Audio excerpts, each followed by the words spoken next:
Olá, Fael, boa noite. Eu me chamo Bruno, sou de Morro da Fumaça, Santa Catarina, e tenho 23 anos. E quando esse fato se iniciou, eu tinha 18 anos na época. Morro da Fumaça é um município calmo e tranquilo que fica ao sul do estado. A cidade é muito bela, tem várias florestas e muita região verde. Desde criança, eu tinha um amigo que se chamava Mateus e sempre fomos melhores amigos e fazíamos tudo juntos. Até que quando tínhamos 15 anos, a sua mãe morreu de um ataque cardíaco. Então, o seu pai vendeu a casa na cidade e foram morar em uma fazenda que era do seu falecido pai e avô do meu amigo Mateus. Bem, a nossa amizade não terminou aí, pois eu sempre ia para a fazenda passar o final de semana com o meu amigo.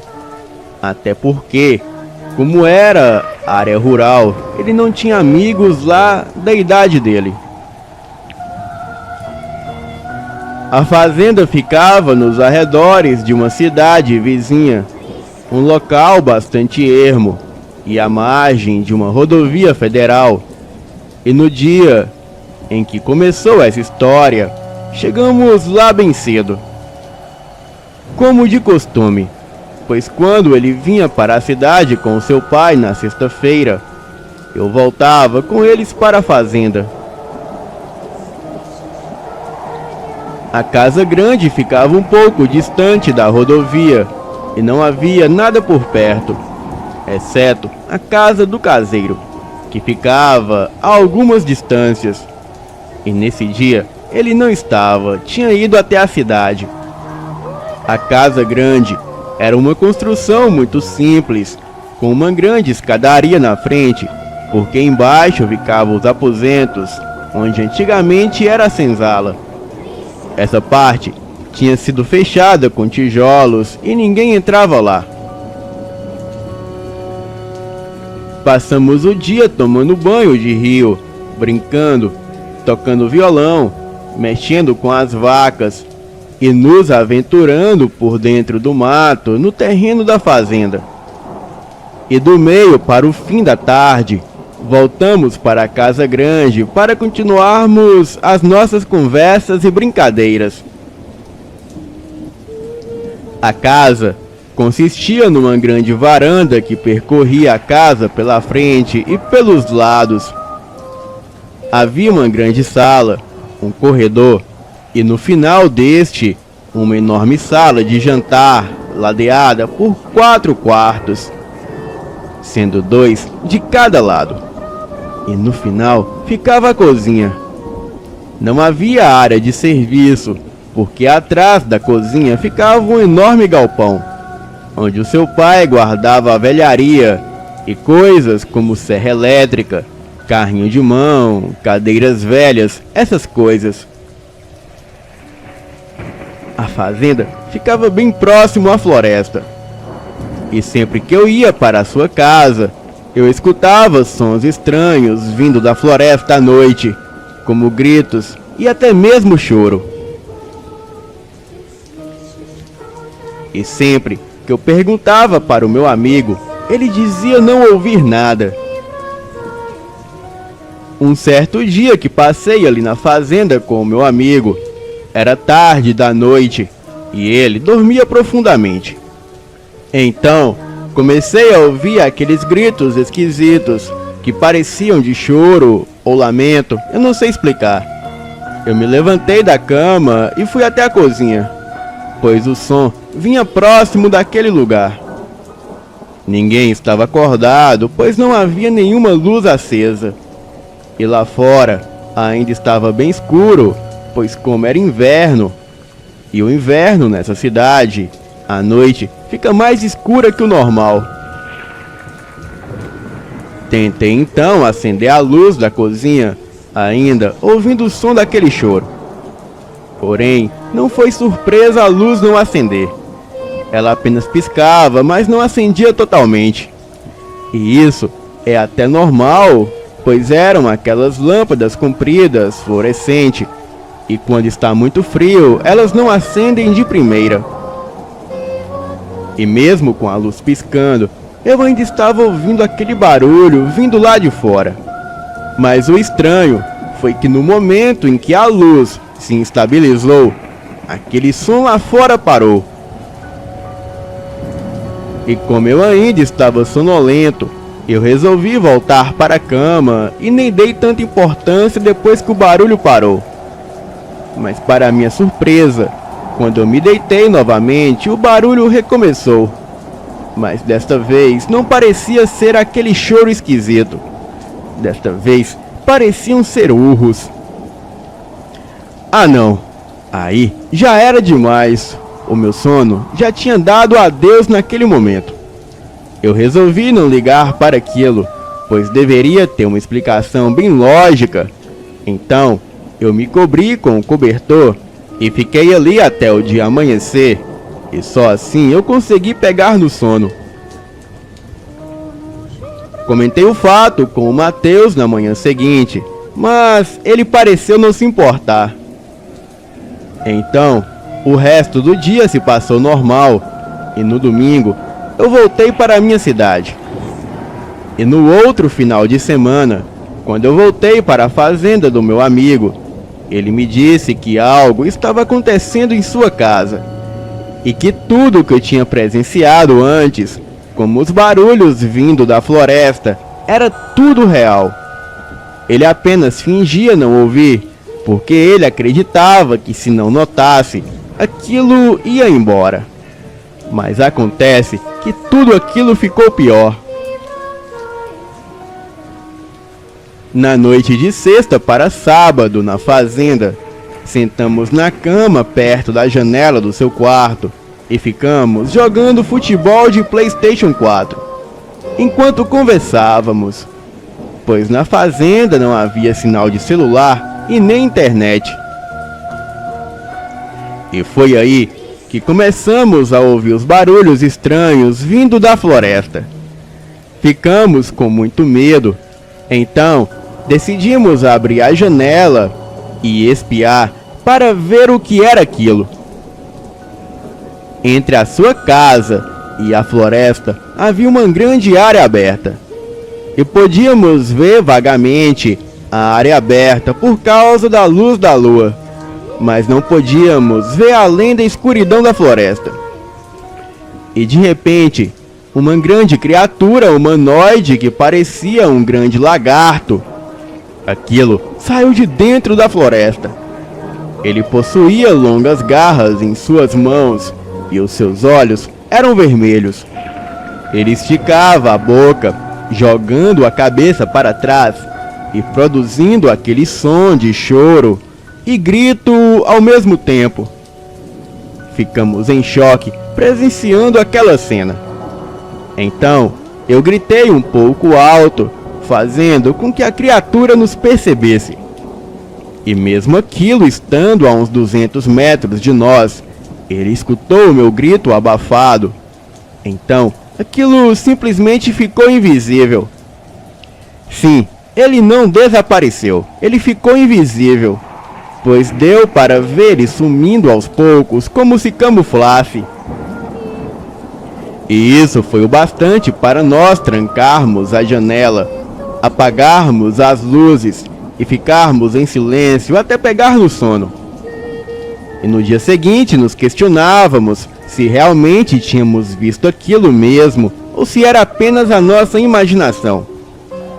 Então, sendo as pessoas curiosas que éramos, decidimos sair para a floresta e procurar por pistas daquilo. E seja lá o que fosse, encontramos uma estranha árvore arrancada, com um monte de buracos no chão, e dentro dos buracos haviam ossos de animais. Ali próximo havia uma gruta, e quando nos aproximamos, ouvimos uma respiração pesada vindo de algum lugar de dentro da gruta. Bem, naquele ponto já estávamos com muito medo. Então, voltamos bem rápido para casa. Algumas semanas se passaram e o meu amigo não ouviu mais nada. E eu voltei para a fazenda dele apenas 2 meses depois. E quando eu voltei, ele me contou que aquela criatura que vimos não era a nossa imaginação, pois aquilo ficou muito surreal. A cada noite que se passava, a criatura se aproximava mais da fazenda, inclusive chegando a matar um dos bois do seu pai, deixando o animal totalmente sem sangue no corpo. Ele disse que eu não precisava me preocupar, pois o seu pai e alguns amigos procurariam na floresta o animal que fez aquilo com o boi. Esquecemos o assunto e depois resolvemos fazer trilha de bicicleta. Então o Matheus me emprestou uma bicicleta e me pediu para pegar uma das suas bicicletas no galpão dos fundos. Eu fui até lá, mas ao pegá-la, eu senti que algo me observava. Olhei para a floresta, mas não vi nada. E de repente, eu ouvi um barulho estranho, literalmente acima da minha cabeça. Nesse momento, eu já havia saído do galpão. E quando olhei para o telhado, que estava a apenas 7 pés do chão, eu vi aquela mesma criatura sentada no telhado a poucos metros do meu rosto. Eu entrei em pânico. A coisa se pôs de ponta cabeça e gritou na minha cara. Eu corri de volta para o galpão e bati a porta em seguida. O meu amigo correu para o galpão da casa para ver o que tinha acontecido. E eu entrei em pânico. Mandei ele trancar tudo. Então, nós nos trancamos lá dentro e esperamos que o seu pai voltasse. E isso era por volta das 18 às 20 horas. Eu não me lembro exatamente, mas eu sei que era perto da noite. O seu pai estava na floresta com amigos e empregados, procurando o animal que matou seu boi, mas sem sucesso. E depois que ele voltou para casa, contamos a ele o que aconteceu. Ele e 2 dos seus amigos e nós vimos aquela mesma criatura à distância, apenas na beira da floresta. E quando eles começaram a atirar, a coisa correu e ficou invisível. E nós não tínhamos explicação para aquilo. O tempo foi passando e foram aparecendo mais animais mortos. E detalhe, sem nenhuma gota de sangue no corpo. O seu pai procurou respostas para aquele estranho fenômeno e um amigo disse para ele que aquilo talvez fosse o chupa-cabras, uma criatura alienígena, e que talvez isso não fosse parar. Bem, o certo é que eu nunca mais quis voltar naquela fazenda. O pai do meu amigo presenciou a criatura algumas outras vezes, mas acabou desistindo da vida no campo devido àquele ser horrendo e voltou para a cidade. Já se passaram 5 anos desde que isso aconteceu, e agora eu tenho pesadelos com aquele ser até hoje. O meu amigo voltou para a cidade de Morro da Fumaça e o seu pai o proibiu de tocar nesse assunto, pois as pessoas iam chamá-los de loucos, até porque pessoas da cidade pequena têm o hábito de fofocar muito. Bem, Fael, eu não sei o que era aquela criatura e nem o que aquilo queria, mas posso dizer que foi a coisa mais horrenda que eu já presenciei em toda a minha vida. Alguém mais testemunhou algo assim? Boa noite.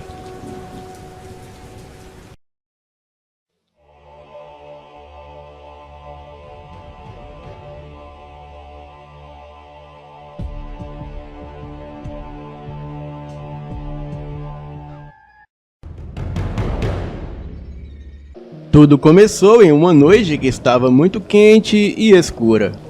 Era uma noite de verão com uma lua nova, e a única coisa que iluminava o céu eram as estrelas. Nós estávamos no carro, sem rumo, tentando matar o tédio, coisa difícil quando se mora em uma pequena cidade do interior do Mato Grosso. Éramos 5 no total. A minha namorada, o irmão mais novo que não desgrudava dela, a prima deles, um amigo e eu. Todos apertados dentro daquele Palio. E depois de andar um pouco pela cidade, resolvemos sair da região mais urbana e pegar as estradas que circulavam a cidade. E depois de um tempo, já estávamos em uma estrada de terra completamente escura, sem postes ou identificação nenhuma. Eu acho que a gente nunca passou por aqui antes, a minha namorada falou. E realmente, eu não me lembrava de ter estado por lá antes. E como era um lugar novo, resolvemos continuar em frente e ver até onde ia dar. E depois de uns 20 minutos naquela estradinha, chegamos a uma bifurcação e uma das estradas que saía de lá estava bem mal cuidada e parecia não passar carro por lá já fazia muito tempo. E com o matagal já tomando a estrada de novo. A outra estrada que saía da bifurcação parecia ser a continuação da estrada que estávamos. E como estávamos nos sentindo aventureiros, o meu amigo sugeriu pegarmos a estrada mais mal conservada, e foi o que fizemos. E como ela estava muito ruim, não pude ir muito rápido. A estrada passava por um terreno com uma vegetação baixa, mas a cerca de uns 20 metros à direita dela, o matagal já virava uma floresta densa, com árvores grandes à esquerda, e a distância entre a floresta e a estrada já era uns 10 metros. E cerca de uns 40 minutos depois, ainda estávamos passando pela estrada. Então, alguma coisa na nossa frente chamou a nossa atenção. Havia algumas árvores caídas no chão bloqueando a estrada. E nós pensamos o que fazer. E depois de alguns minutos resolvemos tirar as árvores e continuar em frente. O meu amigo e eu descemos do carro e com algum esforço conseguimos limpar o caminho. Então voltamos para o carro e continuamos a seguir a estrada. E menos de 20 minutos depois, acabamos chegando no fim da estrada e ela dava para uma casa. Era um casarão de fazenda que ficava perto da floresta e também ali perto passava o rio Xingu. Um casarão que ficava em um lindo vale. Nós achamos estranho ter uma casa daquelas ali tão longe da cidade e quase escondida no meio do mato. O vizinho mais próximo que havíamos avistado daquela casa ficava a cerca de 5 quilômetros. Bem, era uma linda casa de fazenda. Tinha 2 andares, um monte de janelas espalhadas por toda a fachada. Contamos 8 embaixo e 9 janelas no andar de cima. A porta de entrada era imensa, com uns degraus de pedra na frente, assim como os batentes. A casa estava completamente acabada, e as janelas pareciam estar podres. E já que tínhamos tido tanto trabalho para chegar lá, resolvemos dar uma olhada dentro da casa. Só que como não tínhamos uma lanterna, deixamos o carro apontando para as janelas, e assim eu liguei o farol alto. E apesar da aparência de podridão, a porta era bem sólida e pesada, e estava muito bem trancada. E o jeito foi tentar uma das janelas. E sem muito esforço, conseguimos abrir uma que quase desmanchou quando puxamos.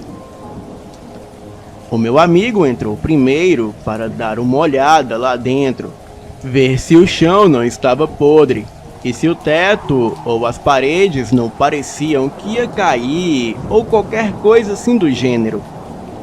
E depois de algum tempo, ele apareceu na janela de novo, falando que estava tudo bem. Então, o irmão mais novo da minha namorada entrou, e depois a prima dela, e depois a minha namorada. E eu fui logo em seguida. Nós tínhamos entrado em uma sala que parecia ser uma sala de jantar. Ela estava quase vazia, a não ser por uma das cadeiras velhas de madeira jogadas em um canto. E o chão também era de madeira e rangia e estalava muito enquanto andávamos. Abrimos mais 2 janelas para iluminar melhor lá dentro. Enquanto dávamos uma olhada na sala, escutamos algum tipo de barulho no andar de cima, como se tivesse uma movimentação muito grande lá. Nos convencemos que deveria ser apenas ratos e resolvemos dar uma olhada no resto da casa. Essa sala tinha 2 portas, uma porta dupla à direita que ia para outra sala, onde estava a porta de entrada, e uma porta menor à frente que levava para a cozinha. E a cozinha era gigantesca, do tamanho da sala. Ali pelo corredor, no andar de baixo, só havia um banheiro. Então, nós fomos pela porta dupla, indo para uma sala muito grande, a sala de entrada. Essa sala tinha a porta de entrada à nossa direita, na frente da casa, e uma escada à esquerda que levava ao segundo andar. Mas a escada estava completamente podre e quebrada, o que impedia que subíssemos para o segundo andar. Nós abrimos algumas janelas para iluminar essa sala também, e nós só estávamos conversando e andando pela sala quando o irmão da minha namorada falou que escutou um barulho vindo do andar de cima. Era um barulho bem mais alto do que havíamos escutado antes.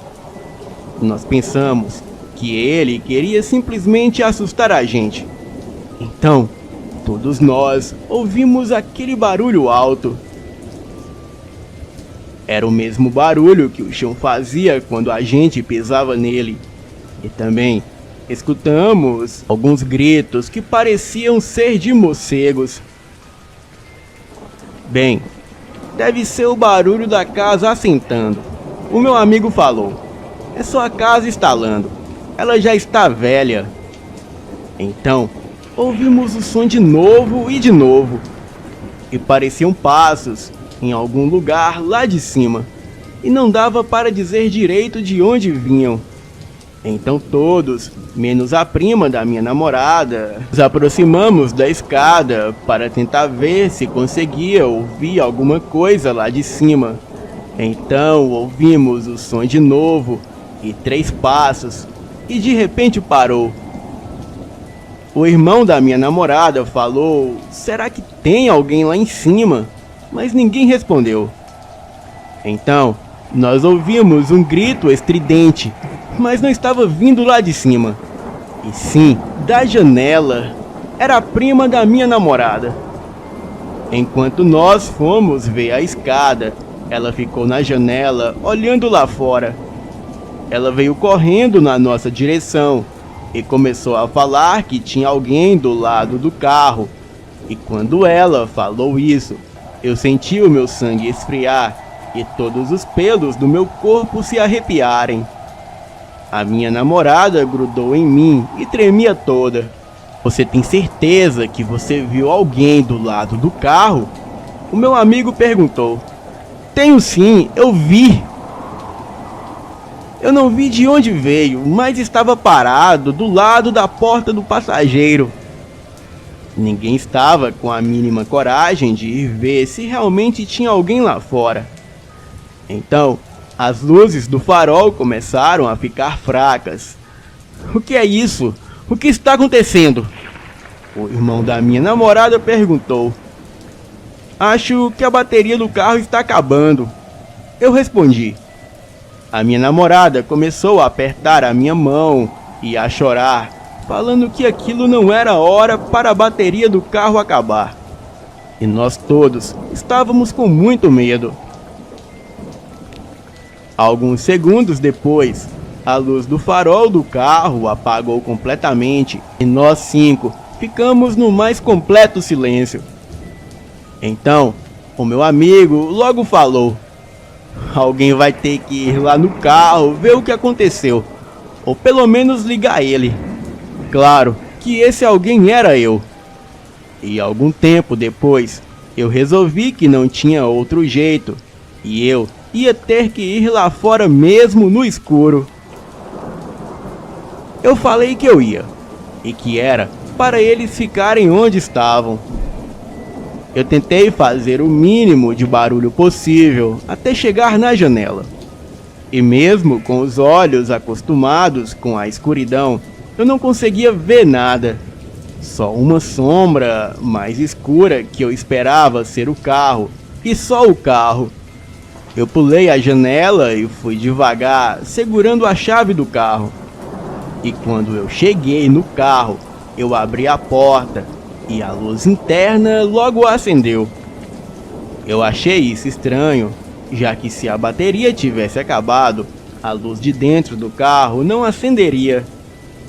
Então, eu vi que o farol estava desligado, e foi aí que eu senti aquele arrepio subir a coluna de novo. E apesar do carro estar destrancado, nós não ouvimos a porta abrir ou fechar. E como é que alguém ia conseguir desligar o farol sem abrir a porta? E por que ao invés do farol simplesmente apagar, ele foi ficando fraco até apagar? Eu acendi o farol e antes que eu pudesse pensar no que estava acontecendo, o resto do pessoal saiu voando pela janela da casa, berrando de pavor.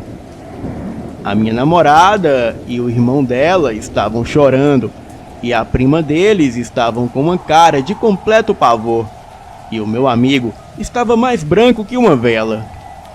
Eles praticamente se jogaram para dentro do carro e começaram a gritar para eu trancar as portas e ir embora dali. E sem entender nada, mas já completamente apavorado, foi exatamente o que eu fiz. E foi um alívio quando o carro pegou de primeira. Eu fiz a volta e disparamos pela estrada de terra de novo. Eu perguntava o que tinha acontecido, mas a minha namorada só estava tentando acalmar o irmão dela, que estava chorando, assim como ela. A prima deles estava muda e o meu amigo só falava para eu não parar, para continuar em frente. E quando todos já estavam começando a ficar mais calmos de novo, a minha namorada e o irmão dela já haviam parado de chorar. A prima deles já estava falando e ela só falava que estava melhor e mais nada. Eu virei para o meu amigo que estava no banco de trás e perguntei o que tinha acontecido. E quando eu estava olhando para trás, a minha namorada, que estava no banco do meu lado, ela berrou para que eu parasse o carro. E com o susto, eu sentei o pé no freio. O carro derrapou um pouco, mas logo parou. E todo mundo dentro dele voou para frente. E quando nos arrumamos dentro do carro de novo, eu olhei para minha namorada e perguntei o que era. Então, eu vi que ela estava chorando novamente e apontando o dedo para frente. A mão dela tremia. Então eu vi o que era. A estrada estava cheia de árvores de novo, tampando o caminho. Vocês não tinham tirado as árvores do caminho? A prima da minha namorada perguntou. Eu falei que sim, que a gente tinha tirado. E isso foi o suficiente para o irmão da minha namorada começar a chorar novamente. Eu comecei a olhar em volta para ver se eu via alguém ou alguma coisa. E depois de um tempo, eu olhei para o meu amigo e falei: a gente vai ter que sair para limpar a estrada. Não tem outro jeito. Ele falou para eu passar por cima das árvores mesmo, mas se eu fosse com tudo, o carro ia bater nos troncos, ou ia ficar preso e a gente não sai, ou iria furar os pneus, ou pode acontecer de arrebentar alguma coisa e a gente também não vai sair daqui. A única opção é a gente limpar a estrada. E depois de um tempo, em silêncio, ele concordou. Nós dois saímos e fomos em direção às árvores tombadas no chão. A minha namorada fechou a porta do carro e as trancou. E ainda por cima, com as chaves lá dentro. Legal ela, né? Dessa vez, tinha muito mais árvores do que antes. E com muito cuidado e prestando atenção em tudo em volta, nós começamos a arrastar as árvores para fora do caminho. E quando finalmente limpamos o caminho, olhamos um para o outro, com um olhar no rosto que dizia: vamos embora daqui. E quando estávamos voltando para o carro, nós ouvimos um barulho no mato. Nós paramos no lugar e olhamos à nossa esquerda, e não dava para ver nada, ainda mais com o farol do carro na nossa cara. Então, de repente, escutamos fortes bater de asas, como se fosse um pássaro muito grande voando de onde o barulho estava vindo. E isso foi o suficiente para nós dispararmos em direção ao carro. E o pior foi que quando chegamos lá, ninguém queria abrir a porta para a gente. A gente ficou batendo na janela, mas a minha namorada, que estava lá dentro do carro, perto da chave, ela só estava chorando e berrando. Eu e o meu amigo já estávamos quase entrando em pânico. Ele já estava procurando uma pedra para quebrar a janela para entrar no carro, quando a prima da minha namorada finalmente destrancou a porta. O meu amigo entrou pela porta do motorista mesmo e se jogou no banco de trás e eu fui atrás dele. Eu mal sentei no banco e já meti o pé no acelerador e a porta fechou com o carro disparando. Mas apesar da velocidade com que a gente saiu, nós ainda conseguimos ver, saindo do meio do mato, alguma coisa monstruosa e muito grande que tinha a aparência de um cachorro, mas com um formato humano. Aquilo era muito alto e parecia ter mais de 2 metros de altura. A minha namorada e a corajosa família dela se desesperaram quando viram aquilo. Começaram a chorar feito bebê assustado. E desde aquele ponto até chegar na estrada de terra, eu não diminuí a velocidade. Estava indo com o pé no fundo. O carro estava pulando mais do que boi bravo, e naquela estrada esburacada e mal conservada. E quando chegamos na estrada de terra melhor conservada, eu entrei com tudo e também não diminuí a velocidade. E chegando na estrada de asfalto, já estávamos um pouco mais calmos e eu finalmente relaxei o pé no acelerador. E ninguém falou nada até chegarmos na cidade. E quando chegamos, fomos direto para a casa da minha namorada e os pais dela tinham saído. E enquanto ela, o irmão dela e a prima deles estavam na casa, eu puxei o meu amigo para o canto e perguntei o que tinha acontecido dentro da casa para eles saírem correndo daquele jeito. Ele falou que quando eu estava lá fora no carro, eles ouviram mais alguns passos no andar de cima e eles ficaram prestando atenção se conseguiam descobrir o que era. E quando de repente veio um som do topo da escada, de como se alguém estivesse segurando a respiração e soltando de repente. Ele falou que depois disso veio um cheiro de podridão, como se tivesse algum bicho morto lá há mais de uma semana. O barulho daquela respiração estranha já tinha assustado eles o suficiente para saírem correndo. Mas bem nessa hora, eu liguei os faróis do carro. Então, eles viram um pássaro gigante com a cabeça de uma velha e cabelos desgrenhados saindo da cozinha. E aquele bicho andava torto e envergado. Mas parece que quando eu liguei o farol do carro, a luz assustou aquela criatura, porque aquilo voltou para a cozinha na hora. E foi aí que eles entraram em pânico e saíram correndo.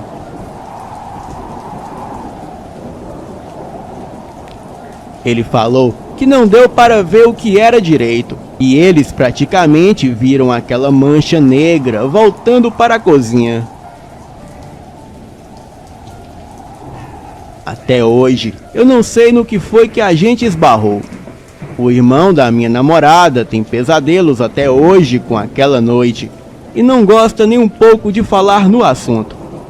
E depois daquela noite, a minha namorada me largou, mas eu continuo sendo amigo do irmão dela. E a prima deles é a única que fala alguma coisa, mas também não gosta de falar muito no assunto. Eu sei que além do susto todo que a gente tomou, a suspensão do meu carro ficou completamente arruinada depois da nossa fuga. E eu tive que mandar refazer ela toda. Eu nunca mais voltei para aquele lugar e nunca mais quero voltar. O meu avô me contou certa vez que aquela casa no vale estava abandonada há muito tempo. Um rapaz que era locutor da rádio da cidade nos anos 90. Ele morou sozinho naquela casa e as histórias que ele contava na rádio sobre as experiências sobrenaturais que ele passava naquela casa do vale eram realmente macabras. Ele logo se mudou de lá e depois um casal logo se mudou para a casa, mas não tiveram a mesma sorte, pois a esposa do homem, que era policial, o abandonou, e o homem foi achado morto depois de um mês em um dos quartos do andar de cima. E quanto à esposa do policial, ela ficou louca e tirou a própria vida em um hospital psiquiátrico. E depois disso, o dono da casa decidiu não alugar mais a casa e simplesmente a abandonou. E dizem que as pessoas não têm coragem nem de passar perto dessa fazenda, pois ao longe ouvem gritos e vozes chamando para que entrem na casa. Às vezes me perguntam onde é que fica a casa do vale, porque ninguém acredita na minha história, mas eu não falo. E se aquela estrada estava bloqueada, deve ser por um bom motivo. Boa noite.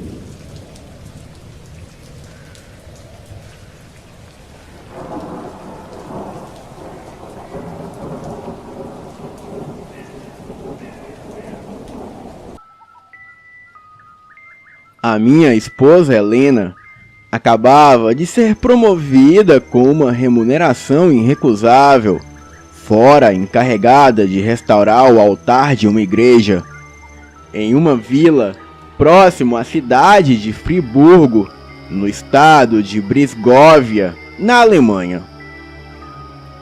Uma vila antiga de interior.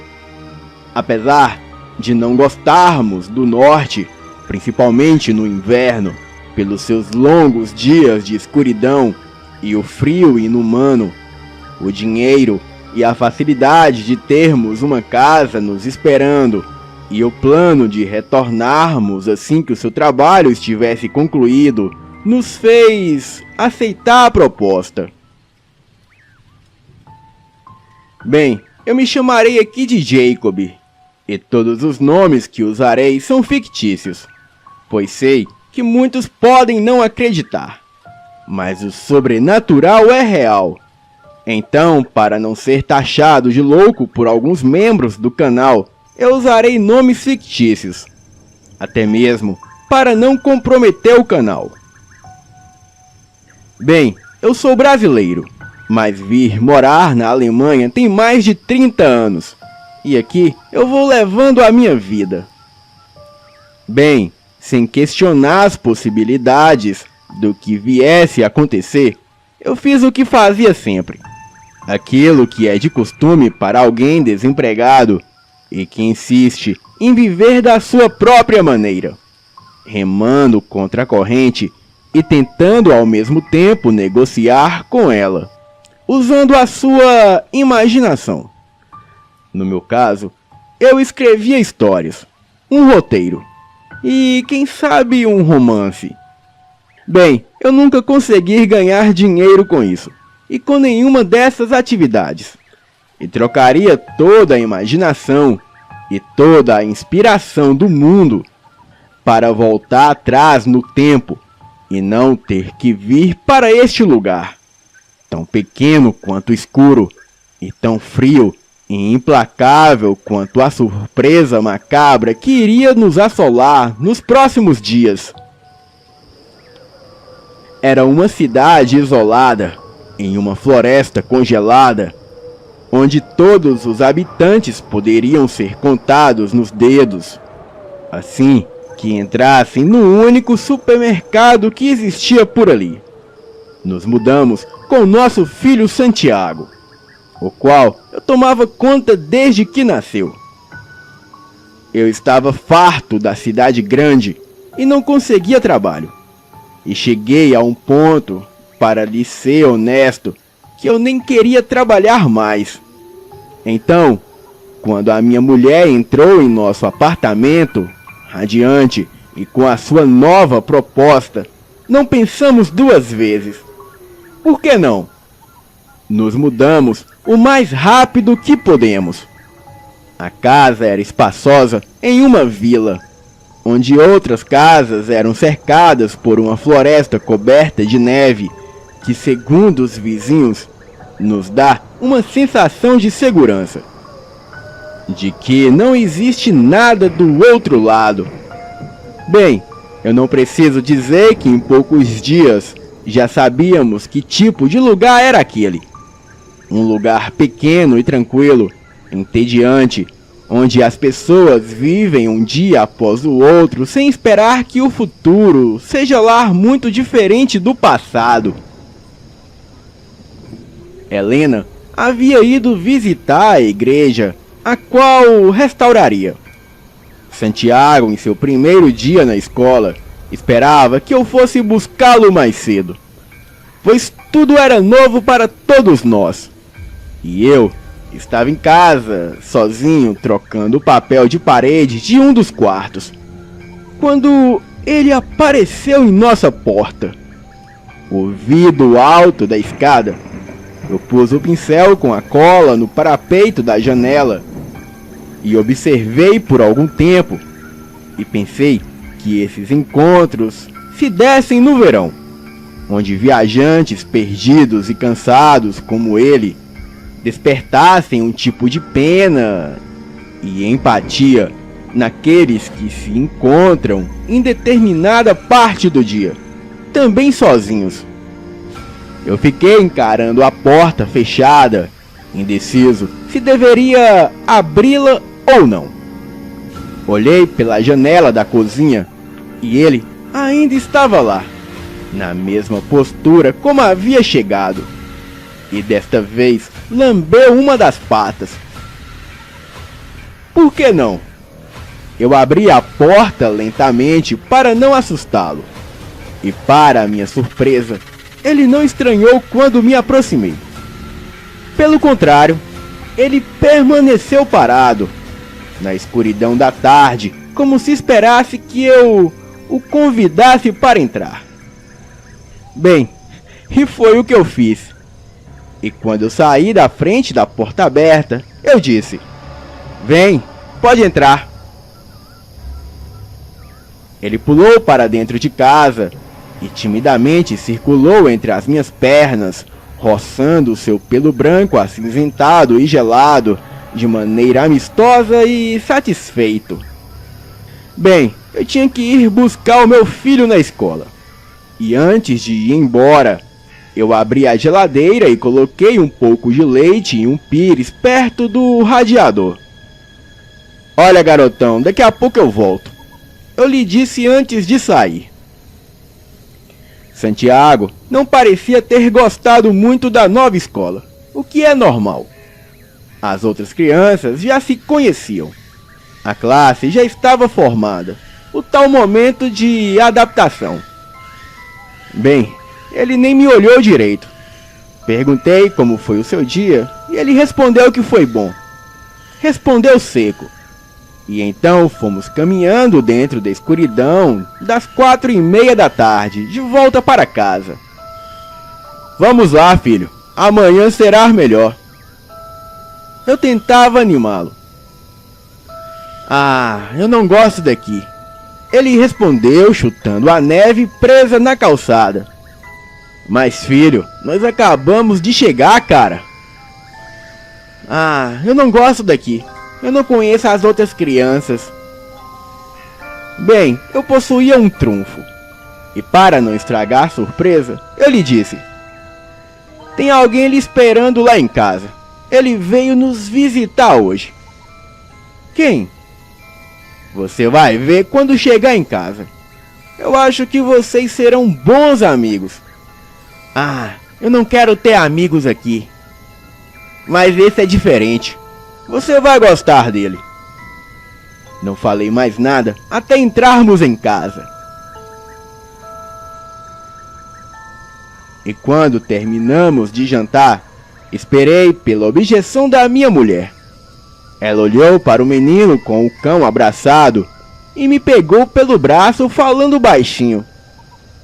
Você não deveria ter prometido a ele, meu amor.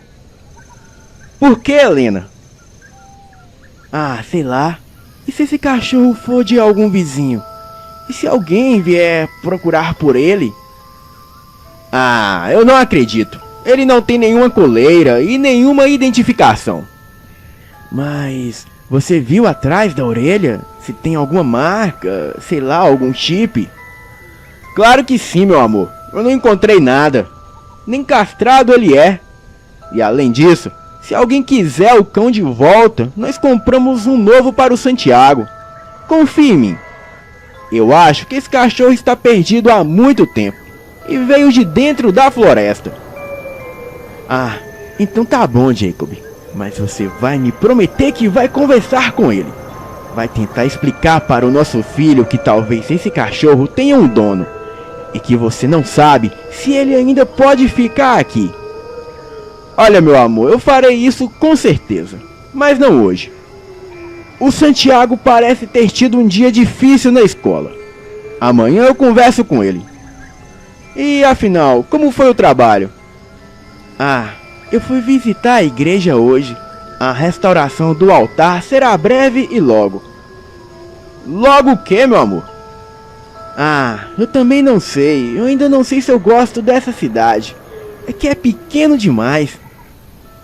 Eu sei, meu amor, mas vamos dar uma chance ao lugar e fazer o melhor que pudermos para mantermos uma atitude positiva antes de sairmos daqui. Nós acabamos de chegar, não é mesmo? É, você tem razão.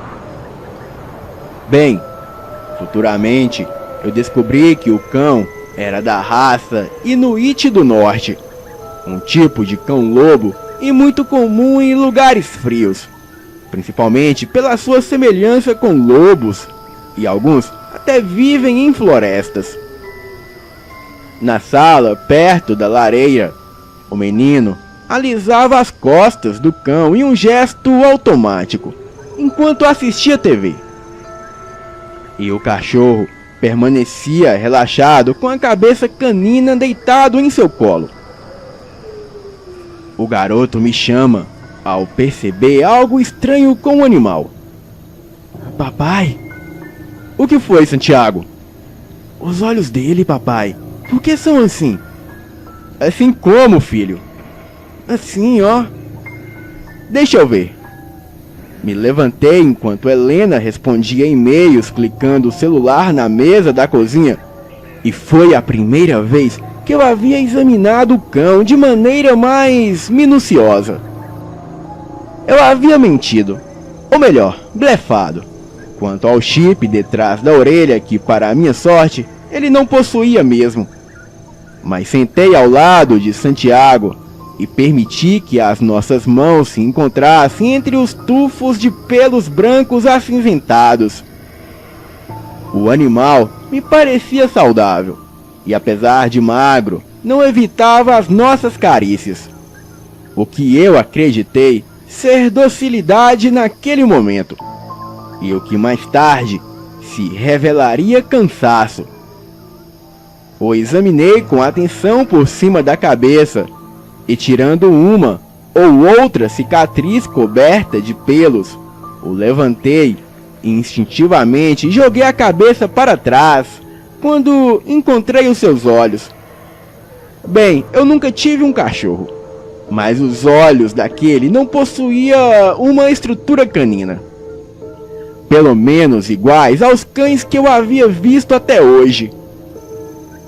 Havia algo de errado com aqueles olhos. As suas pupilas eram vermelhas como brasas e as íris eram impenetravelmente negras, ou polido uma pedra vulcânica e os pusesse por dentro da órbita do animal, lhe dando a mesma aparência de uma estátua. Uma aparência bizarra, como se a pupila estivesse vazando sangue, e o restante negro por todo o globo ocular, como se fossem os olhos de um boneco. O peguei no colo com cuidado, e enquanto o meu filho se distraía com a televisão, levei o cão até a cozinha, onde Helena agora empilhava a louça do jantar dentro da pia, e disse: "Helena?" Ela sorri e me pergunta o que está acontecendo. "Helena, deixa eu te mostrar. Olha isso aqui. Você acha que tem algo de errado com os olhos deste cão?" "Deixa eu ver.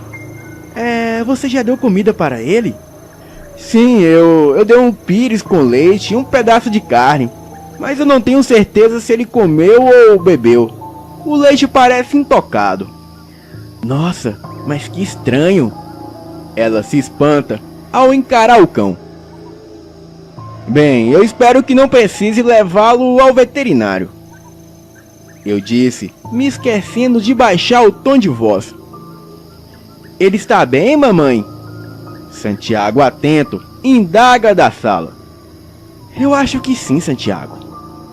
"Sabe, amanhã, depois que eu deixar o menino na escola, eu vou procurar um veterinário, só para ter certeza."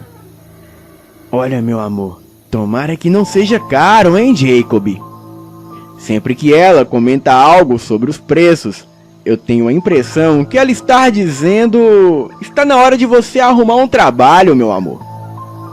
"Bem, não deve ser caro, não por aqui. Vamos ver." "Olha, eu acho que deveríamos ficar com este cachorro.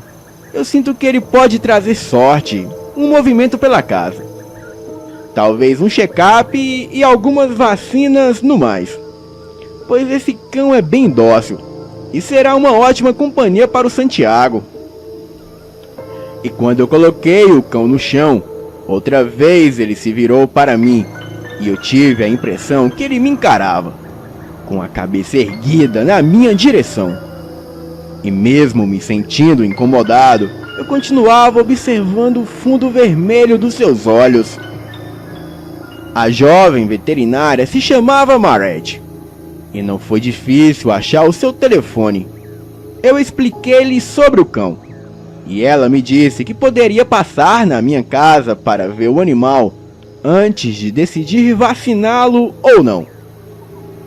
"Olha, por aqui cuidamos mais de bois, vacas e animais de pastos." Ela me alertou pelo telefone. "Alguns búfalos. Mas desde que eu comecei a trabalhar, nunca me requisitaram nenhum tratamento para os cães, como se eles não precisassem, o que eu acho muita crueldade, pois muitos os abandonam quando adoecem." Bem, esta era a situação que nos encontrávamos. Eu a expliquei que aquele cão, sem dúvida, havia sido abandonado. E lhe falei sobre o meu filho que se apegara ao animal e que havia nos contado que na noite passada havia acordado com o cão em cima de sua cama no escuro do quarto, emitindo sons estranhos que não o deixava dormir. Na verdade, o menino, logo de manhã, cansado pela falta de sono, nos dera certeza que o cão havia falado com ele. E que repetira a noite inteira que deveria encontrar o Cane. Cane? Que merda é essa? Ah, pouco me importa, pois cães não falam. Eu pensei. Mas nem eu e nem a minha esposa queríamos tão pouco incomodá-lo ou inibir a sua fantasia.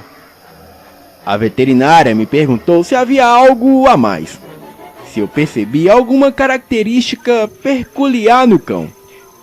Então eu lhe contei sobre os olhos. Alô? Oi, alô? Pensei que a ligação tivesse caído, mas a veterinária, se desculpando pelo silêncio e muito solícita, me disse com a sua voz calma que me encontraria imediatamente e que à primeira vista não havia nada para se preocupar. A Margaret era jovem, com certeza não tinha mais do que 27 anos. Tímida, nos cumprimentávamos e eu a convidei para entrar. Você trabalha nessa cidade há muito tempo? A perguntei. Eu nasci aqui e a minha família sempre foi muito interessada em animais. Bem, eu e a minha esposa acabamos de nos mudar, tem poucos dias. E de onde vocês vêm? De Estocolmo. Olha, por aqui é bem diferente. Vocês já devem ter notado. Mas onde está o cão? Só um minuto.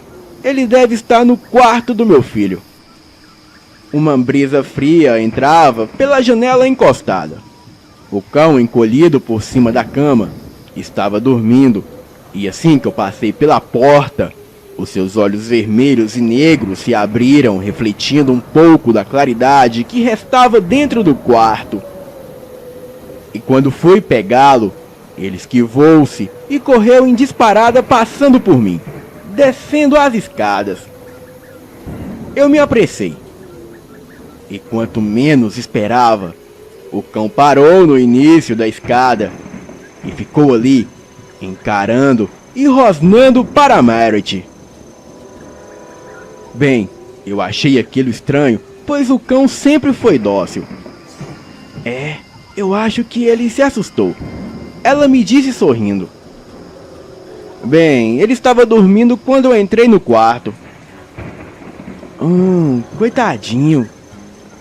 A jovem veterinária abre alguns botões da sua blusa e disse que era para mim fazer a mesma coisa e colocar a cabeça do cão entre os meus peitos, pois eles adoram o calor humano. Ela também disse que costumava fazer isso quando criança para acalmá-los. Bem, ainda neste momento, o cão a encarava e continuava rosnando para ela. E eu a observava e podia ver os seus seios firmes como se fossem duas montanhas, onde o calor do seu corpo as tornava levemente avermelhadas. Bem, eu tenho que ir agora. Ela abotoou a blusa com o rosto corado. Como assim? Não há nada de errado com o cão. Mas e os olhos dele? Estes cães são muito comuns nesta região. E ele está ali, rosnando para mim, porque já se adaptou à sua família. Então, ele me considera uma intrusa. Relaxa, eu os conheço perfeitamente. São animais tipicamente noturnos, e por isso, os seus olhos têm estas características. Olha, Sr. Jacob, não há nada de errado com ele. Deixe apenas que durma durante o dia, por algumas horas. eles não precisam de muito descanso, pois eles são mais ativos de noite para caçar. Mas e as vacinas? Devemos castrá-lo? Não, vocês não precisam fazer nada. Eles gostam mais de estar entre humanos do que correr atrás das fêmeas de sua própria espécie. E foi muito bom que ele escolheu a sua casa.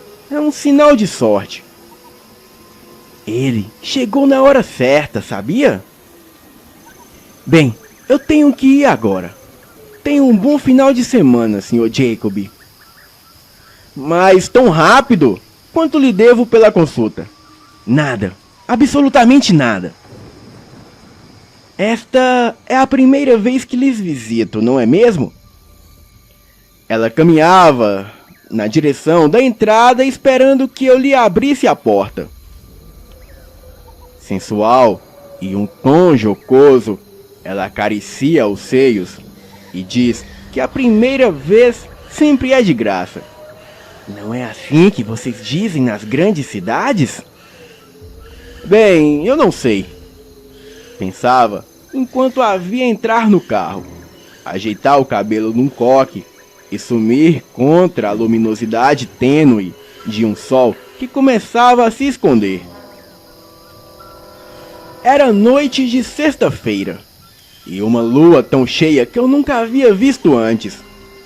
A minha esposa Helena havia passado pela escola, feito compras e trouxe consigo algumas latas de comida para o cão. Ela e Santiago estavam na sala, e o cachorro na porta da varanda também olhava para o céu sem estrelas e uivava para a imensa lua. Assim como vários outros cães da vizinhança. A lua dava-lhe um tom amarelado, passando para vermelho sangue, em suas órbitas negras e brilhantes. O bicho estava imóvel uivando. E foi nesse instante que eu senti um calafrio arranhar a minha alma, passando pela espinha e deixando cada fibra do meu corpo congelado. E enquanto eu lavava os pratos, eu vi da janela da cozinha um movimento balançar os galhos soltos e poucos iluminados em diferentes pontos da floresta escura. A água corria pelas minhas mãos e eu estava paralisado, atento, e subitamente vários lobos saem da floresta. Um bando deles. Uma alcateia passa pela nossa rua e se espalha freneticamente. Alguns parando na porta dos vizinhos e outros seguindo adiante até eu perdê-los de vista. E quando eu fechei a torneira, eu escuto um grito vindo da sala. Helena me chama. Jacob, rápido! Ela estava abraçado com o nosso filho Santiago. A criança em pânico gritava que não queria ir. Me sentei ao lado deles, pois eu nunca havia visto meu filho daquela maneira. Helena também estava assustada e o abraçava. Não quer ir para onde, Santiago? Calma, filho, calma. Onde está o cão? Perguntei para Helena. Ah, eu não sei de cão nenhum. O que importa um cachorro numa hora dessas, Jacob? Ela apontava para o menino. Ele vai encontrar o cane, mas eu não quero ir. A criança continuava aos prantos, soluçava de pavor. O que você está falando, meu filho? O que é cane? Helena o beijava na testa, enxugando-lhe as lágrimas. Bem, eu não sei por que fiz isso, mas fui para o quarto procurar pelo cão e não o encontrei. A janela estava aberta pela manhã e ele deve ter saído por ali. Antes, uma brisa, e agora o vento frio da noite balançava as cortinas. Fechei a janela e, enquanto o fazia, olhei para a lua cheia enorme e radiante, fingindo que iluminava a escuridão, prestes a nos engolir, enquanto uma orquestra de uivos vinham lá de fora. Olhei debaixo da cama e nada. Procurei pela casa inteira e o cão não estava em lugar nenhum.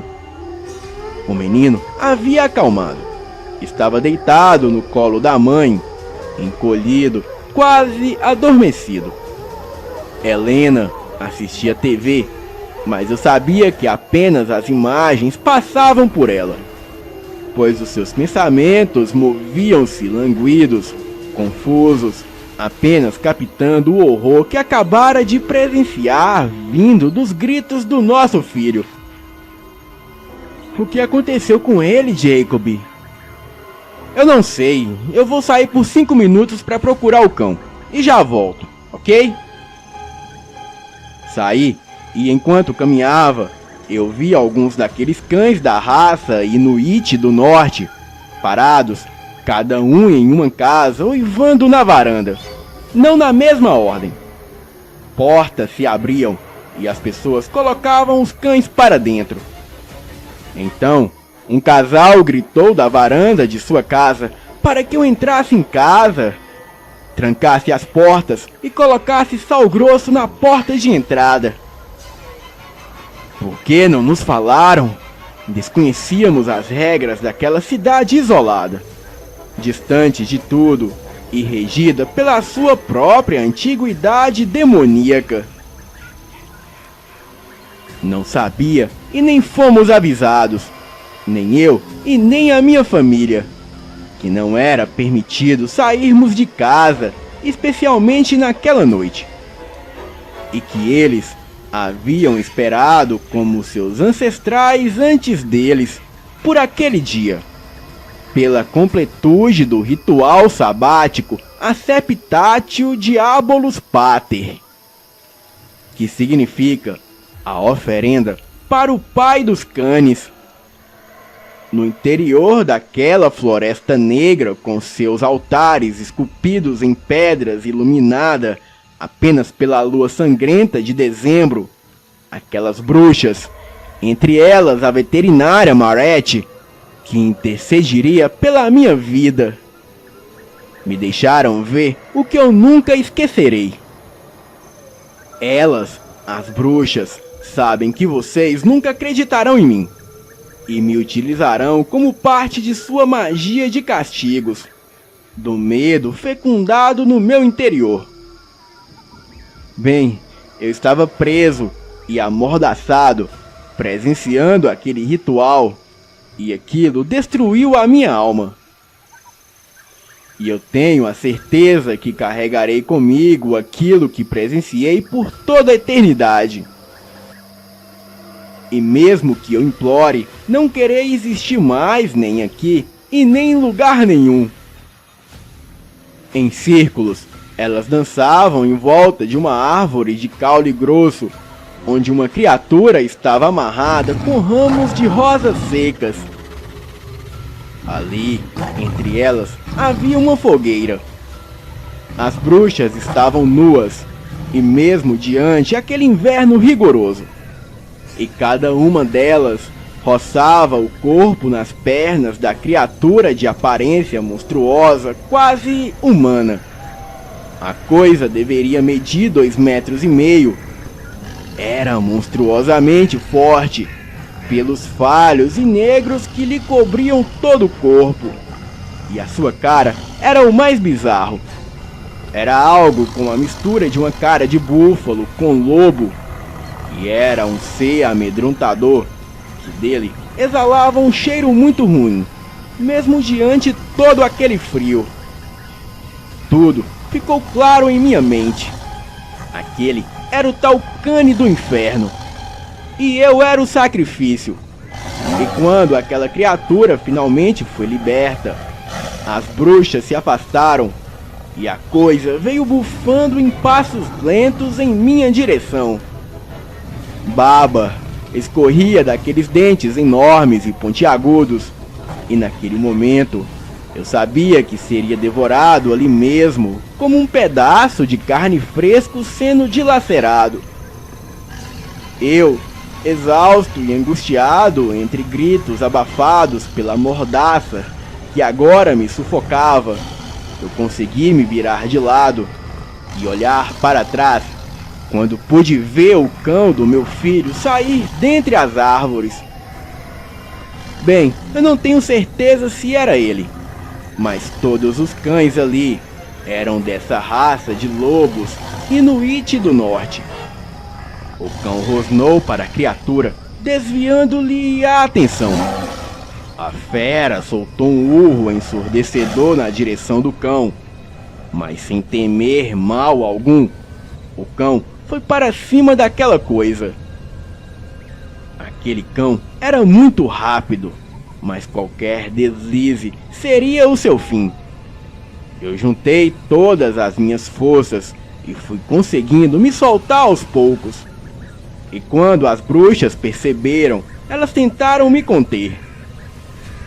Porém, do fundo da floresta foram saindo incontáveis cães-lobos. Talvez a mesma matilha que presenciei mais cedo. Aquela fera pegava um por um dos cães e os rasgavam ao meio como se fossem papel. Mas a quantidade de cães era tão absurda que até as bruxas correram desesperadas. Quando finalmente consegui me soltar, não contei história. Corri o máximo que pude e me deparei com uma das bruxas em fuga do local. E eu estava tão transtornado que a joguei contra uma árvore e bati tanto a cabeça dela contra a árvore que só parei quando a sua cabeça estava tão macia e fofa quanto a de um boneco. Bem, eu não sei quem levou a melhor naquela noite, se foram os cães ou a fera demoníaca. Eu estava aos prantos e quando cheguei em casa, a minha esposa, sem saber de nada, trancou todas as portas. Colocamos sal grosso na entrada de casa e ela apenas me consolava. No dia seguinte, eu acionei a polícia, mas naquela vila só havia 2 policiais. E a explicação da polícia foi que uma matilha de cães se confrontaram com uma alcateia de lobos na floresta, o que era muito comum acontecer em noites de lua cheia, na qual os animais ficam mais agressivos.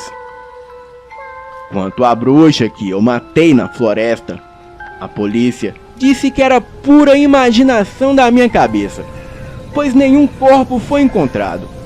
Além do mais, bruxas não existem. E a polícia me aconselhou a deixar a cidade, pois o lugar é pacato. E em poucos dias que eu cheguei, eu já estava causando problemas. Bem, e isso foi exatamente o que eu fiz.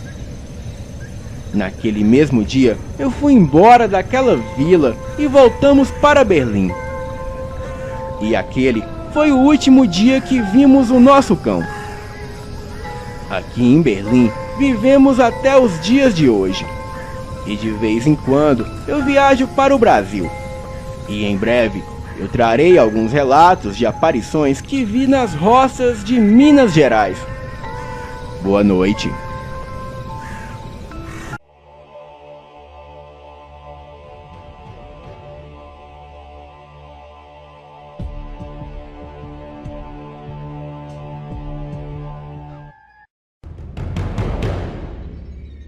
Olá a todos, eu me chamo Maria, fui casada por muitos anos e fazem 5 anos que eu me separei e divorciei.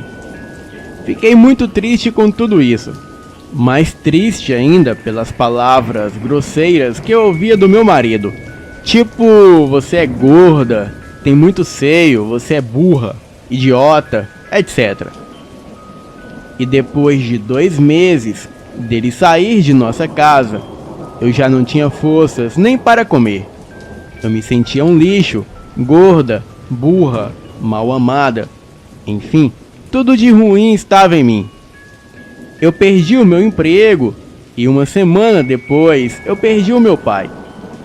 Bem, eu estava arrasada. A minha mãe já havia falecido há muito tempo atrás e agora o meu pai. Mas enfim, ele deixou uma casa e eu fui morar lá pelo menos eu não pagava aluguel. Conheci uma amiga que era minha vizinha e vou chamá-la aqui de Teresa. Teresa sempre se mostrou uma amiga muito prestativa, que sempre me ajudou quando eu mais precisei.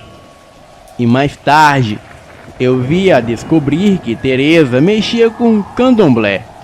E ela veio e me disse que o meu estado de depressão era consequência de um trabalho de macumba que a amante do meu marido fez para ele se separar de mim e eu ficar doente. Bem, eu fiquei sem palavras quando descobri isso, pois eu nunca fiz mal a ninguém. Só queria ser feliz com o meu marido. Mas enfim, a Teresa se prontificou a fazer um trabalho espiritual para devolver a macumba que haviam jogado em mim. O trabalho precisaria de um tempo para surgir efeito, e a Teresa precisou chamar o seu irmão, que chamarei aqui de Fernando. Fernando era um magista experiente, e para quem entende do assunto, ele trabalhava com magia goétia, magia enoquiana, magia dos elementais, magia egípcia, magia negra. Resumindo, ele mexia com todo tipo de magia e era um Aleister Crowley da vida. Ele tinha 32 anos, era bem novo, bonito, inteligente, e eu tinha 24 na época. Fernando se prontificou a me ajudar, sem me cobrar um centavo por nada. Bom, ele já deveria saber que eu também não tinha como pagá-lo. Foi uma semana direto de trabalho espiritual e tudo que o Fernando pedia para mim, eu fazia. Um certo dia, a Teresa me chamou e disse que eu já estava ótima e que agora já estava na hora de eu me afastar do seu irmão Fernando. Bem, eu fiquei sem entender o que ela quis dizer com isso. E mais tarde, eu comentei isso com o Fernando e ele disse que ainda precisávamos terminar o que começamos.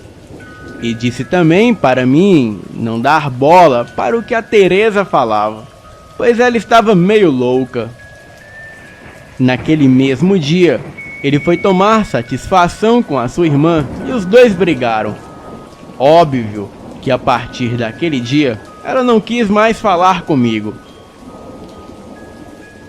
No dia seguinte, Fernando me procurou para saber como eu estava.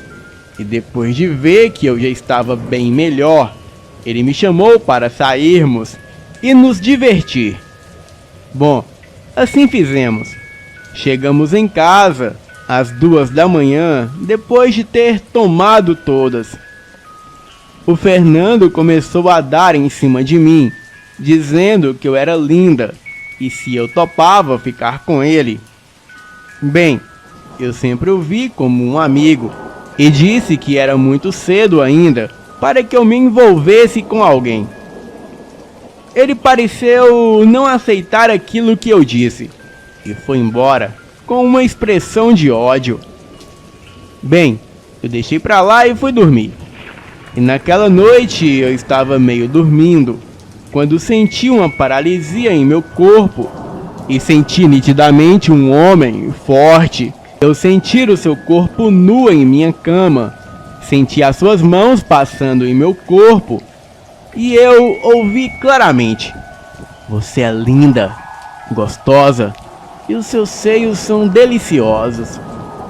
Bem, fizemos amor a noite inteira. Transamos loucamente e eu fiquei sem saber o que fazer.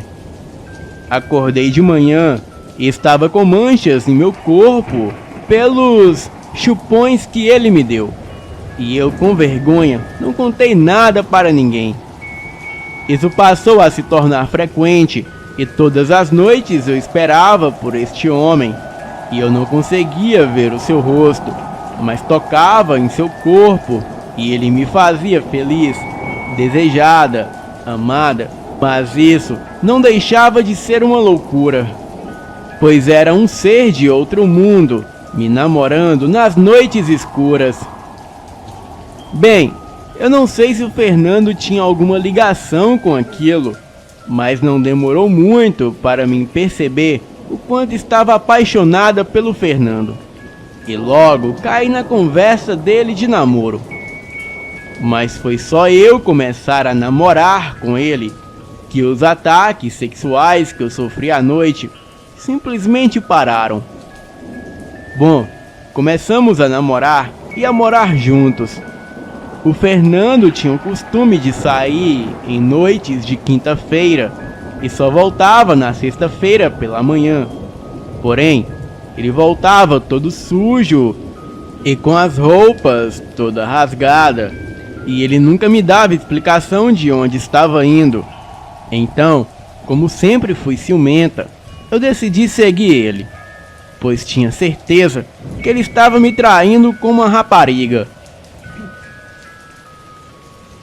Eu o segui até um matagal e era noite de lua cheia.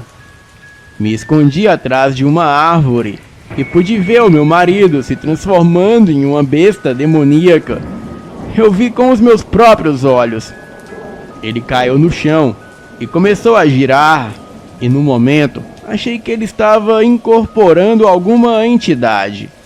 Mas logo percebi que ele estava transformando literalmente em uma criatura. O seu corpo estava repleto de pelos, as suas pernas ficaram curvadas, ele tinha um focinho de cachorro e estava muito maior. Deveria ter uns 2 metros, enquanto o Fernando, que eu conhecia, tinha aproximadamente 1,72. Aquela coisa ficou uivando ali para a lua durante uns 10 minutos. Eu me segurava para não desmaiar de tanto medo, e a cada uivo que a criatura dava, eu me tremia toda. Até que em certo ponto, aquela coisa levantou a cabeça e começou a cheirar o ar, como se soubesse que eu estava por perto. Eu fiquei ali atrás da árvore, imóvel, e nem respirava para ele não me perceber. Bem, aquela coisa sabia que tinha alguém ali por perto e saiu à procura. Ele então passou do meu lado e não me viu, ou fingiu não me ver. Mas depois daquilo andar uns 20 metros, ele olhou repentinamente para trás, diretamente nos meus olhos. E nessa hora, eu só não desmaiei porque eu sabia que se eu desmaiasse, com certeza eu morreria.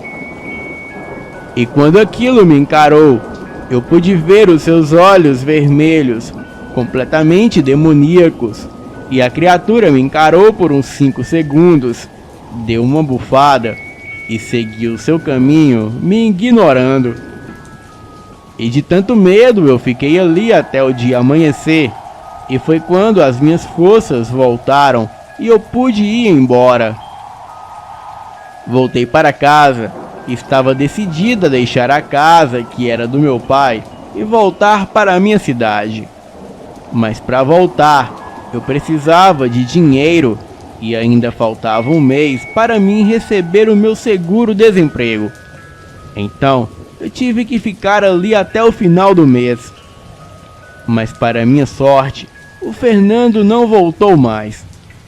Mas para piorar as coisas, o meu ex-marido me ligou para me humilhar e disse que descobriu que eu estava com outro e que iria atrás de mim para me matar. Bem, eu estava sem saída. Se eu ficasse na casa do meu pai, o Fernando poderia se transformar naquela criatura e me matar. E se eu fosse embora, o meu ex poderia me matar. Eu procurei a Teresa e contei tudo para ela. E ela disse para mim: "Olha, Maria, se vira. Eu já tinha te alertado e você não escutou." Então, depois de 2 semanas, eu liguei para uma amiga minha lá da cidade onde eu morava para ver como estavam as coisas por lá. E ela me deu a notícia mais assustadora de todas. Ela me disse que o meu ex-marido foi encontrado morto no mato, perto de um campo de futebol abandonado. E mais, o corpo dele estava todo dilacerado, como se tivesse sido devorado por algum animal. Uma vizinha relatou como testemunha à polícia que ele estava estranho, começava a gritar à noite como se tivesse mais alguém com ele na casa. E detalhes, ele morava sozinho. Ele passou a agir estranho, conversava sozinho e dizia que havia um cão negro do inferno em seu quintal que queria o matar. A polícia concluiu o inquérito como múltiplos transtornos, esquizofrenia, e a sua morte no laudo estava como traumatismo craniano. E foi concluído que ele estava andando perturbado à noite, caiu, bateu a cabeça e morreu em seguida. Mas isso não tinha nada a ver, pois o seu corpo havia sido destroçado, como se tivesse sido devorado por algum animal. Bem, eu voltei para minha antiga casa, consegui vender a casa do meu pai, e com o dinheiro eu vim embora para a cidade de Ouro Branco, Minas Gerais. Eu moro aqui há 7 anos, e depois desse ocorrido, nunca mais me aconteceu nada. Mas às vezes eu fico pensando, será que o Fernando tem alguma coisa a ver com os ataques que eu sofri à noite? E será que ele tinha alguma coisa a ver com a morte do meu ex? Bem, talvez eu nunca saiba. Obrigado, Elite Oculta, por publicar o meu relato. Eu amo seu canal. Abraço a todos e boa noite.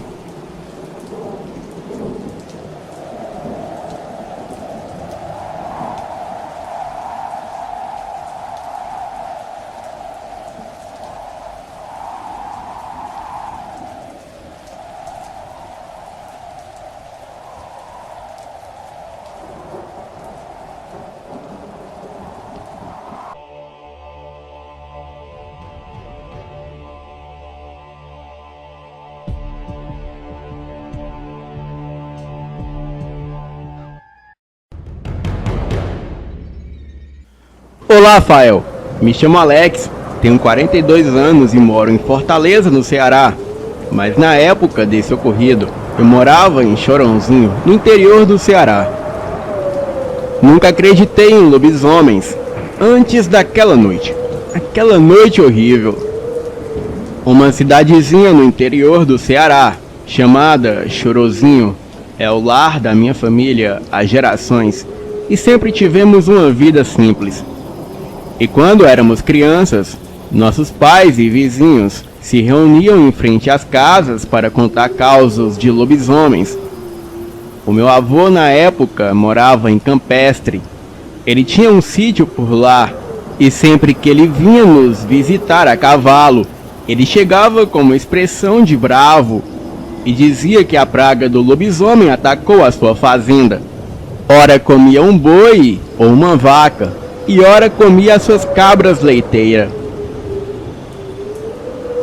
Apesar do meu avô parecer preocupado, e o meu pai sempre ir a Campestre para investigar melhor essa história, o meu pai nunca achava nenhum indício que um lobisomem rondava aquelas bandas. Entretanto, também não sabia a causa dos ataques aos animais, e os vizinhos diziam sempre não saberem de nada. Eu lembro do meu pai chamando meu avô para morar conosco, mas o vovô dizia que na sua idade ele não se adaptava mais em outro local, porque viveu toda a sua vida em Campestre. Essas foram as últimas palavras dele, e depois desse dia o meu avô desapareceu. O meu pai estranhou que ele não nos visitava fazia muito tempo. Então resolveu ir até o seu sítio em Campestre.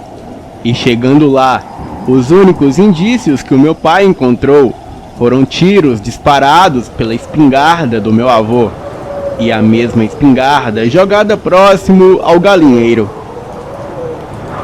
Dois vizinhos que moravam por lá já haviam se mudado há muito tempo.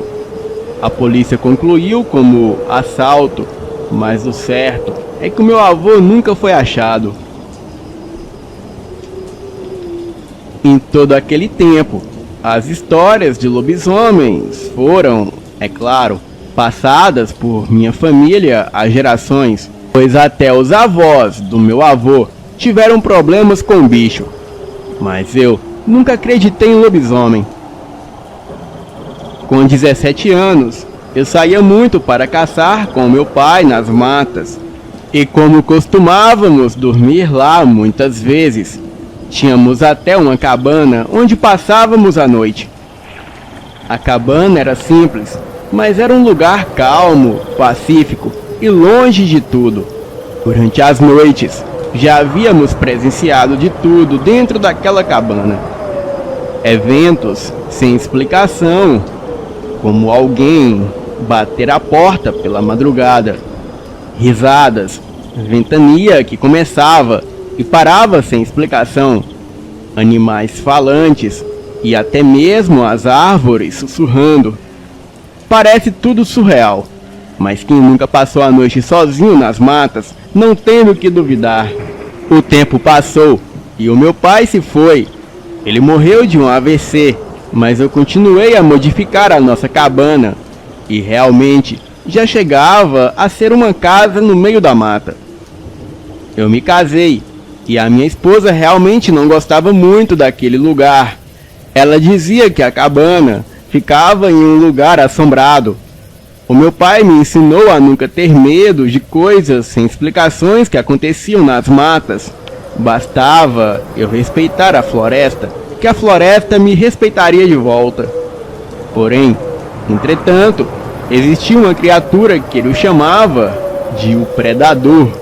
E esse eu deveria ter medo, pois era um ser palpável, e por isso eu deveria sempre andar armado naquela mata, pois é lá que ele se esconde. O meu pai se referia ao lobisomem, mas ele sabia que se falasse lobisomem eu não acreditaria, e por isso ele usou a expressão predador. Alice e eu tivemos o nosso primeiro filho, o Heitor, isso lá pelos anos 2000. E quando nosso filho tinha 6 meses, precisamos fazer algumas reformas na nossa casa na cidade, que estava bem deteriorada. Deixamos um pedreiro por conta e fomos para a cabana ficar uma semana lá. A cabana é bastante boa no que diz respeito a como era antigamente. Agora ela tinha 2 quartos, uma cozinha e até uma pequena suíte. À frente da cabana tinha uma pequena varanda com um banco e lampiões. Era tudo simples, mas aconchegante. E além da entrada de veículos e da estrada que levava até a cabana, há uma clareira de 4 metros em torno dela, que por sua vez é cercada por uma floresta densa. Os outros lugares da cabana eram um cômodo onde era o galpão de ferramentas e o poço onde tirávamos água. A cidade mais próxima era Cedro e ficava a cerca de 20 quilômetros de distância. Não tão isolado assim, mas isolado o suficiente para nós. A noite em questão aconteceu na primeira noite que passamos na cabana. Tínhamos acabado de voltar, depois de passar o dia visitando a minha mãe. Estávamos mais do que prontos para encerrar o dia. Heitor, o meu filho, já estava dormindo, o que tornou mais fácil para nós relaxarmos, e a minha esposa estava praticamente adormecendo. Havíamos passado o dia na cidade comprando os materiais da reforma, e estávamos acordados desde as 5 da manhã. Então, enquanto ela colocava o Heitor na cama, eu saí para a varanda para fumar um cigarro rápido, e Alice realmente não gosta que eu fume. Então, eu costumo dar uma última tragada rápida na varanda, onde ela não precise sentir o cheiro da fumaça. E normalmente, eu apenas fico sentado lá por uns bons 20 ou 30 minutos. Eu não me importo muito com o que está acontecendo. Eu apenas observo a floresta e as coisas esquisitas que acontecem. Bem, parece até piada, mas me lembrei de quando era jovem e estava naquele lugar com meu pai. Era noite e voltávamos da pesca. E daí, um boi passou por nós. Ficamos apenas observando, porque sabíamos que tinha algo de errado com o boi. E assim que o animal passava por nós, nos encarando, o meu pai disse: "Boa noite." E o boi respondeu: "Boa noite." Aquilo me gelou a alma. Bem, ali sentado na varanda, eu ouvia um som inquietante dos animais noturnos, principalmente das corujas. Eu não estava realmente tentando ouvir nada, mas as corujas eram comuns o suficiente, e não era raro ouvir um bando delas na floresta. Eu terminei rapidamente de fumar e estava prestes a entrar, quando ouvi um uivo vindo da floresta. O estranho é que parecia que o animal em questão estava bem na frente da cabana. Então percebi que realmente não soava como um cão. Soava como alguém fazendo o uivo de um cachorro. O barulho vinha de dentro da floresta, de onde eu não conseguia ver nada. Ninguém frequentava aquela área, somente eu e a minha família. Mas havia alguém na floresta, fazendo barulhos de uivo. E se fosse alguém com más intenções? Eu corri para dentro para encontrar a minha esposa, e ela estava em estado de pânico e segurando o Heitor. "O que está acontecendo?" eu perguntei a ela. O olhar chocado e assustado em seu rosto disse tudo. "Lá ele!" disse ela, apontando para o quarto principal. Eu entrei correndo, mas eu não vi nada. Então eu vi a janela. Estava aberta e havia sangue por toda parte. Eu corri de volta para minha esposa e o que ela me disse me aterrorizou. Algum tipo de monstro estranho abriu a janela pelo lado de fora e começou a subir em silêncio. Ela não conseguiu ver direito a criatura antes da coisa tentar agarrar o Heitor, mas ela foi mais rápida. Pegou um martelo que estava ali no quarto, o mesmo que eu havia esquecido lá depois de reparar a madeira na parede, e com muita força ela acertou a boca do bicho com o martelo, fazendo o sangue da criatura espalhar por todo o quarto. Então a coisa voltou de onde veio, e ela o descreveu como um cachorro, porém muito maior e um pouco parecido com uma pessoa. Parecia que ela estava descrevendo um lobisomem. De qualquer forma, não poderíamos ficar lá. Passamos os próximos dias com a minha mãe, até a reforma da nossa casa ficar pronta. Eu voltei para a cabana com o meu irmão e 2 dos meus tios. Eles zombavam de mim enquanto estávamos na estrada em direção à cabana. Eles não acreditavam, porque sabiam muito bem que eu mantinha uma arma na cabana durante todo o tempo. Mas eles pararam de zombar logo que chegamos lá. A cabana estava destruída, havia pegado fogo e queimado por inteira misteriosamente, e ao redor do que fora a minha cabana haviam pegadas imensas. Eu não sei se realmente era o predador ou o lobisomem, mas pelo que eu e a minha esposa testemunhamos, eu não tenho motivos para duvidar, e também não tenho motivos para voltar naquele lugar. Boa noite.